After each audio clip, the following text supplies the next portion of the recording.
I'm gonna finish welding this floor pan up.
Looks good to me. A little seam sealer put on it now.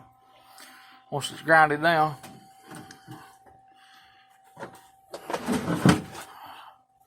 Now we go over to this place over here.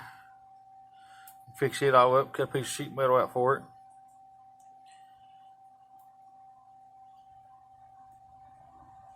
I'm gonna stop the video and put it on a stand and start all over again.